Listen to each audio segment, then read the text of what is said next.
네, 오늘의 코인 수요일 시간은 범타임즈 대표님과 함께하는 시간입니다. 자, 오늘은 보다 좀 무거운 주제가 될 수도 있을 것 같은데요. 여러분들의 궁금증 오늘도 확실히 풀어드리도록 하겠습니다. 자, 범타임즈 대표님 바로 한번 모셔보도록 할게요. 대표님 반갑습니다. 네, 안녕하세요. 서범석입니다. 아까 브리핑에서도 이제 많이 해주셨는데 네. 오늘은 이 말씀으로 시작하고 싶습니다. 네.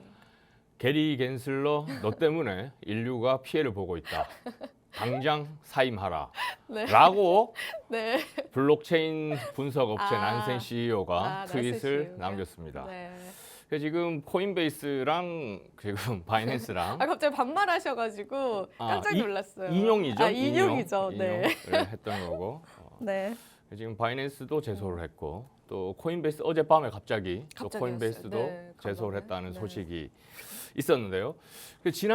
지난주의 테마가 그거였습니다. 김남국 의원의 쏘아올린 작은 공. 작은 공이었죠. 네. 그래서 오늘 크립토 문학 두 번째 시간으로 네. 누구를 위하여 종을 울리나 부제를 담아봤는데 그래서 지금 종을 울리고 있죠 계속. 그래서 누구를 위한 종인지 한번 생각을 해봤으면 좋겠고요.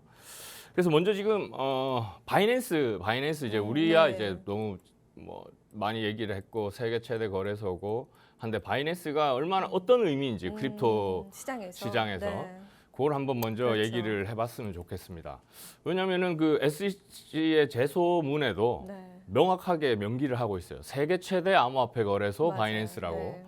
돼 있는데 이게 어떤 의미인지 조금 더 보시자면은 일단 초기 이제 크립토 커뮤니티에서 네. 토큰에 이제 투자를 시작하면은 그때 말씀드렸듯이 처음에 이제 사전 판매가 있고 이제 탈중앙 거래소에 상장을 하고 그 다음에 이제 중앙 거래소에 이제 상장을 되는 이런 구도인데 이제 채팅 그 얘기하는 게 계속 when listing 언제 그다음에 것이냐. 그 언제 상장되냐 네. 그다음 질문이 when 바이낸스예요.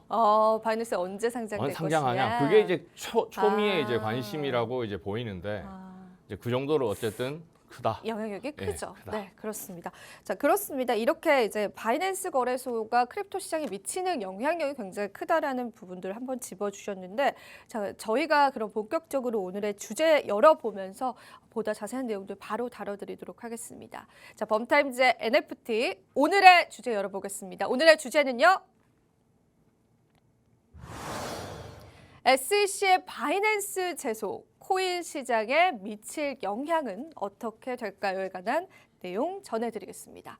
앞서도 말씀해 주셨던 거와 같이 바이낸스 같은 경우에는 세계 최대 암호화폐 거래소, 즉 우리 시장에 미치는 영향력이 굉장히 큽니다.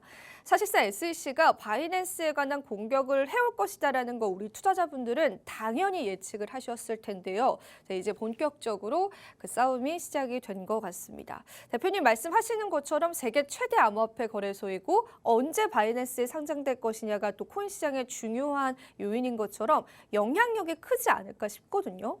관련한 내용도 좀 들어보겠습니다. 예. 네. 아까 이제 말씀 이어서 조금 네. 말씀을 드리자면은 그 화면을 같이 한번 보시면서 네. 말씀드리면 좋을 것 같습니다. 이제 탈중앙 거래소에 상장을 하고 보통 프로젝트가 이제 로드맵으로 내세울 때 그래서 우리는 중앙 거래소에서 언제까지 상장을 할 거다 이런 걸 내세우는데 네. 보통은 이제 중앙 거래소들도 이제 뭐랄까요 클래스 뭐 규모로 생각할 수도 있고 뭐 신뢰도로 따질 수도 그렇죠. 있고 네. 클래스를 뭐 이게 뭐 100%늘 이렇다는 건 아니지만 대체적으로 이렇다고 보시면 좋을 것 같은데 이제 CEX 그 중앙거래소에 상장된다고 하더라도 뭐 초기 프로젝트들이 대부분 상장하는 이런 거래소가 있을 수가 있고요. 그 다음에 그래도 좀 규모가 있는 거래소. 그 다음에 사실은 끝판왕이죠. 네. 바이낸스에 상장이 거래소, 됐다고 그렇죠. 하면은 일단은 물론 뭐 바이낸스에 있다고 해서 모든 게 뭐 좋다는 성공한 건 프로젝트는 아니지만, 아니지만 뭐 대체적으로 바이낸스 끝판왕이라고 볼 수 있고 그 다음에 이제 국내 거래소에서 지금까지는 그랬습니다. 바이낸스에서 거래소에 상장되고 나면은 그 다음에 이제 한국에서 또 상장을 하는 뭐 이런 모습을 보일 수 있었는데 그만큼 바이낸스는 정말 뭐랄까요 커뮤니티 크립토 시장에서 뭐 상징적인 상징이죠. 네. 상징이자 실제적으로도 크고 상징적으로도 엄청난 데인데 거기다 대고 지금 제소를 한 거죠. 거죠. 네. 그래서 지금 이제 계속 말씀드렸듯이 뭐 지금 바이낸스와 창펑차오를 13가지 혐의로 제소를 한 상황입니다.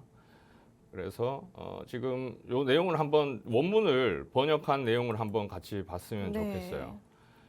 그래서 좀 보시면은 일단 바이낸스닷컴 우리가 늘 이제 거래소라고 얘기하는 바이낸스닷컴을 운영하고 있는 바이낸스 홀딩스를 그러니까 지금 제소를 한 주체가 3가지입니다. 네. 바이낸스 홀딩스 그리고 바이낸스 US를 운영하고 있는 BAM 트레이딩이라는 회사. 그 다음에 이것들을 이제 창업한 창업자 창펑차오 이렇게 3가지 주체에 대해서 이제 제소를 한 상황인데요.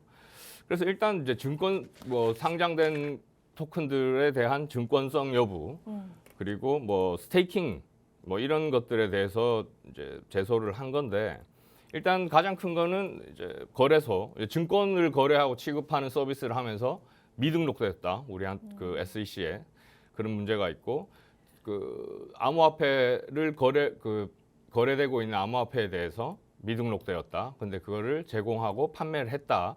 이런 게 있었고 또 하나 재밌는 거는 공식적으로는 미국 투자자들이 바이낸스 서비스를 이용 못하게 했다고 하면서 사실은 실제적으로는 미국인들이 접속을 하고 그 서비스를 이용하는데 뭐 방치를 했다 혹은 그 접속을 제한하는 거를 실패를 했다. 이 점에 대해서도 얘기를 하고 있고 그리고 이제 투자자 자금에 대해서 유용을 했다.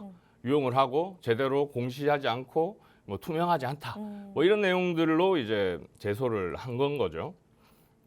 그래서 이제 이 반응들도 재미가 있는데 그래서 그 중에서 이제 우리가 제일 주목해야 될 건 증권. 성의 여부죠. 예. 네. 그래서 그거에 대해서도 따로 이제 3가지로 요약을 해서 지금 따로 이제 그러니까 SEC에서 제소문이 있고 SEC 홈페이지에 가보시면은 그 제소한 거에 대한 발표 브리핑이라고 할까요? 발표 자료가 있는데 발표 자료에 보면 따로 3가지를 뽑아서 얘기를 하고 있습니다. 증권법 관련해서 증권법 관련 규정에 위반된 내용은 어떤 내용이냐? 그래서 아까도 얘기했듯이 증권 등록이 되어 있지 않다. 증권거래소인데 그리고 바이낸스가 발행했던 BNB 그리고 BUSD 이런 것들이 이제 판매되고 랜딩하고 스테이킹 서비스도 제공을 했다.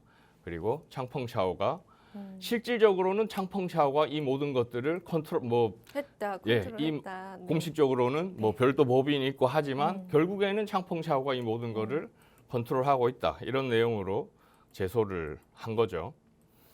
그래서 우리가 제일 궁금한 건 그거 네. 아니겠습니까? 어떻게 될 것인가? 네. 그것도 있고 코인 증권으로 그러니까 이 제소된 내용 중에서 어떤 게 증권으로 증권으로 코인인가? 예, 네, 그렇죠. 네. 그래서 아까도 이제 잘 말씀해 주셨는데 우리가 친숙하게 잘 알고 있는 코인들 많더라고요. 그런 예. 코인들이. 네. 그래서 다 이제 증권으로 언급됐는데 근데 하나 조금 뭐랄까요? 네. 신기했던 거는 다음에 잠깐만 이따가 얘기하고 그 다음에 네. 여기서 증권으로 언급된 코인이 과연 그러면은 증권 될 것인가? 증권일 것인가가 있고 그럼 우리나라 거래소에는 이것들이 어떻게 될 상장이 것인가? 돼 있을까? 그리고 상장돼 있는 이 코인들은 완전할까? 이런 궁금증이 있을 수 있죠. 보시면은 SH 제소문에서 언급됐던 증권으로 언급됐던 코인들 대부분이 우리 한국 국내 거래소에도 다 상장이 되어 있죠. 보시면 거의 다 뭐 상장됐고 빗성, 코빗 이 이제 상장된 그 숫자 순서대로 돼 있는데 지금 대부분 이제 상장되어 있다고 보이는데 근데 일단 영향은 미칠 수 있을 것이다 증권으로. 근데 이제 뭐 법률 전문가들이 얘기하는 걸 따르면은 SEC에서 증권으로 분류됐다 하더라도 국내에서 뭐 꼭 그걸 따라야 되는 건 아니고 일단 우리가 증권을 간주하는 그 규정 자체가 조금 관점이 다르다. 그렇죠. 그래서 아직까지 특별히 이제 뭐 걱정할 부분은 아니고 그리고 지금 이제 토큰 증권 관련해서 이제 올해 말이면은 이제 시행이 될 텐데 이제 샌드박스 시작해서 그래서 그 토큰 증권 같은 경우에는 NFT를 염두에 두고 이제 시행되고 있는 거지만 앞으로 이제 뭐 그 증권에 대한 게 더 명확히 규정이 되면서 한국에 이제서 거래되고 있는 코인들에 대해서도 증권 여부가 이제 판단이 될 거라고 하는데 지금부터 뭐 성급하게 지금 SEC에서 언급됐다고 해서 이제 국내 거래소도 영향을 미칠까 하는 건 조금 성급할 수 있죠. 성급하다. 네. 뭐 이렇게 말씀을 드립니다. 네, 그렇습니다. 일단은 현재 SEC 측에서 바이낸스를 제소한 부분들은 확인된 사실이고요. 관련해서 어떤 영향을 미칠지도 우리가 지켜봐야 될 것 같은데 일단 SEC가 주장하는 증권성을 가지고 있다라고 하는 코인들이 사실상 대부분 한국 투자자들이 잘 알고 있고 또 많이 보유하고 계신 코인이기 때문에 그 부분에 관한 우려감들도 있을 것 같습니다. 시장은 워낙 또 악재에도 크게 반응을 하기 때문에요. 솔라나, 폴리곤, 에이다 이런 코인들이 이제 SEC 측에서 증권이다라고 주장하는 코인들인데 사실 이런 코인들이 국내 거래소에도 상장이 되어 있습니다. 하지만 가격적인 시세를 보더라면 SEC가 제소를 했다. 그리고 이러한 코인들을 증권성이다라고 주장한다라고 해서 가격 흔들림이 크거나 하지는 않습니다. 그리고 SEC에서 증권이다라고 했다고 할지라도 우리 시장에서 그게 진짜로 증권으로 받아들여지는 거는 쉽지 않다라고 좀 보여지기 때문에 너무 지나친 걱정은 또 하지 않으시면 좋을 것 같고요. 일단 SEC의 공격에 관해서는 정말 우리 투자자분들이 지칠 정도로 계속해서 이어져 가고 있는데 특이한 상황이 있었습니다. 이더리움에 관해서 직접 증권이다라고 이야기하진 않더라고요. 그래서 그렇죠. 이 부분들은 또 우리가 어떻게 받아들여야 될지. 네. 정확한 그 제가 워딩은 기억이 안 나는데 예전에 뭐 이더리움도 증권이다라는 예전에 취지의 했었거든요. 발언을 스테이킹 했었었죠. 뭐 이런 예. 이야기 하면서 네. 했었는데 지금 이번 제소문에는 이제 이더리움에 대해서 딱 증권이라고 없더라고요. 명시한 내용 네. 부분은 없었고 네. 대신 이더리움이라는 단어는 엄청나게 많이 나왔습니다. 엄청 많이 나온 게 네. 뭐 쉽게 예를 들면은 뭐 에이다 같은 경우에 굳이 이더리움의 공동 창업자 누가 만든 그런 무슨 코인 느낌으로. 아니면 이더리움 블록체인에서 개발된 어떤 코인. 네. 또 뭐가 있었을까? 이더리움 2.0 스테이킹에서 뭐 하는 무슨 서비스. 그래서 이더리움이라는 단어는 엄청나게 많이 나오나 네. 콕 집어서 증권이다. 이더리움이 이제 네. 그거라는 거는 없었던 걸로 봐서 좀 부담을 느끼는 게 아닌가. 이더리움. 무슨 부담을 느낄까요? 그러니까 이더리움까지 이제 증권이라고 얘기하기에는 아직 그죠. 그때 이제 반발도 네. 봤을 거고 뭐 그런 부분이 아닌가 싶기도 하고 아니면은 밑밥을 일단 깔아놓은 걸 수도 있고 이더리움 이렇게까지 뭐 이런 약간의 느낌으로? 부담감도 좀 있을 것 같아요. 비트코인과 이더리움은 건드리기까지는 시기상조이다라는 부담감들 좀 있지 않을까요? 그렇죠. 그런 작용했지 않나. 근데 약간, 얘기는 하고 네. 싶고 말은 하고 싶지만 차마 건들 수 없는 부분이지 않을까. 그런 네. 인상을 조금 네. 받았고요.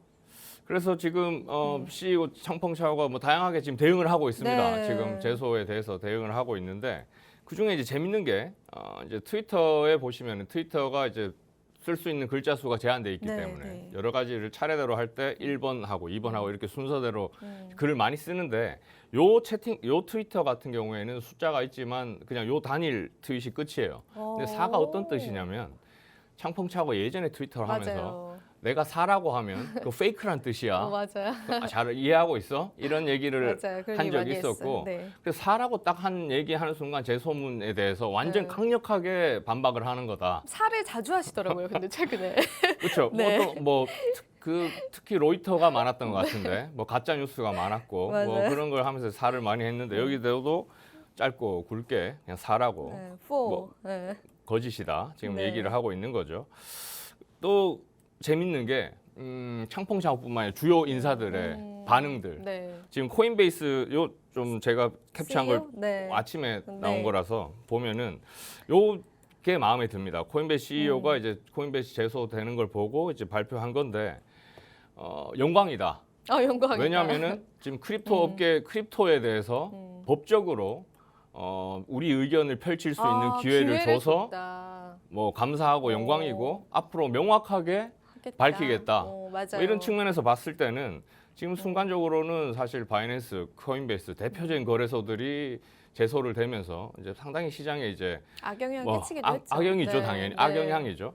근데 이게 앞으로 봤을 때 이거 명확하게 법정에서 어떤 부분은 어떻고 하면 다투면서 이게 좀 더 좋아질 거라고 보고 또 한 측면은 뭐냐면 지금 바이낸스에서 주장하고 있는 건 아직 법도 없는데 뭐 자꾸 소송을 거냐. 아직 그러니까. 법도 안 만들어졌는데 소송 걸 시간에 법부터 빨리 만들어라. 지금 이런 입장이거든요. 그래서 이런 뭐 소송을 거치면서 또 입법이 조금 빨라지고 그러면서 제도권에 들어오고 그리고 늘 얘기하는 제도권 편입이 됐으면 하는 바람이고요. 그래서 지금 그 다음에 이제 아까도 얼핏 글래스노드 말씀하셨는데 쪽에서 우리나라에는 이야기했죠. 크립토컨트가 있죠. 그렇죠. 그래, 주기영 대표님. 주기영 대표가 이제 트위터에서 얘기한 거. 네. 바이낸스도 그렇고 코인베이스도 그렇고 뭐 특별히 유출은 큰 유출은 없었다. 코인런은 없었다. 뭐 이런 이제 트윗을 코인런? 날렸는데 네. 뭐 문제 없다 이런 네. 거고 끝으로 이제 하나 마지막으로 이제 요게 진짜 드리고 싶은 말씀인데 뭐 규제든 제도권 편입이든 뭐 다 좋은데 결국 궁극적인 목적은 투자자 보호잖아요. 네. 투자자 보호인데 지금 단기적으로 이제 시세에 영향을 미치고 코인베이스 같은 경우에는 주가에도 영향을 미치는데 그래서 창펑차오가 재밌는 트윗을 남겼습니다. 누가 널 더 보호해 주고 있냐? 바이낸스냐 SEC냐? 투표를 한 물론 거네요. 네. 투표를 했는데 이제 바이낸스가 압도적으로 85% 이겼는데 이건 뭐 당연하다고 봅니다. 대부분 크립토 투자자들이 그렇죠. 투자를 했을 테니까. 네. 보니까 이제 이렇게 했을 텐데 어. 이 부분에 대해서는 이제 SEC가 앞으로 뭐 규제든 뭐든 다 좋은데 정말 이제 투자자를 보호하고 이런 거라면은 뭐 물론 어느 정도 예상은 했지만 갑작스럽게 이렇게 제소를 하고 충격을 안겨주는 것보다는 서서히 뭐 입법 과정이라든가 그렇죠. 뭐 이런 뭐 단계들을 서서히 이제 밟아가는 게 좋지 않겠나 뭐 이런 말씀을 드리고 싶네요. 네, 그렇습니다. 자, SEC가 바이낸스와 코인베이스를 또 제소하면서 관련한 시장의 악재가 우리 가격적인 시세로 반응을 하기도 했었습니다. 하지만 이제 전반적인 주요 인사들의 발언을 보면 오히려 이렇게 고소를 당한 것이 더 다행이다라고 보는 시각도 있습니다. 이제 공개적인 법정에서 암호화폐 시장에 관한 발언권이 주어졌다라고 보는 그러한 시선들도 있기 때문에 관련해서는 우리가 어느 편이 조금 더 유리하게 흘러갈지 또 이게 우리 시장에 어떤 영향을 미칠지에 관해서는 지켜보는 게 좋을 것 같고요. 자, 그럼 오늘 마지막으로 범타임즈 대표님께 지금 현재 상황에 대해서 마지막 한 말씀 짧게 들어보고 저희 바로 마무리해 보겠습니다. 예, 딱 드리고 싶은 말씀은 네. 그겁니다. 뭐 이런 사건들은 앞으로도 계속 있을 계속해서, 테고 네. 이제 우리는 이제 중심을 잡아야 되고 잡아야죠. 네. 뭐 전쟁 선포라고 봐도 되는데 우리는 이제 우리 같은 네. 크립토인으로서 잘 이겨낼 수 있었으면 좋겠네요. 네, 그렇습니다. 사실 예상했던 바였습니다. 이제 본격적으로 전쟁이 시작됐다라고 말씀을 해주셨는데 그 과정 속에서 부디 투자자분들의 피해가 없었으면 좋겠습니다. 저희가 옆에서 계속 돕도록 하겠습니다. 오늘 이야기는 여기서 마무리해 보도록 하겠고요. 투자 고지 드리겠습니다. 본 방송에서 제공하는 정보는 이 투자 판단에 대한 조언일 뿐입니다. 가치 판단과 상승 하락을 보장하고 있진 않다라는 점 다시 한번 유의 부탁드리고요. 저희는 내일 이 시간 다시 찾아뵙도록 하겠습니다. 오늘도 시청해주신 여러분 고맙습니다.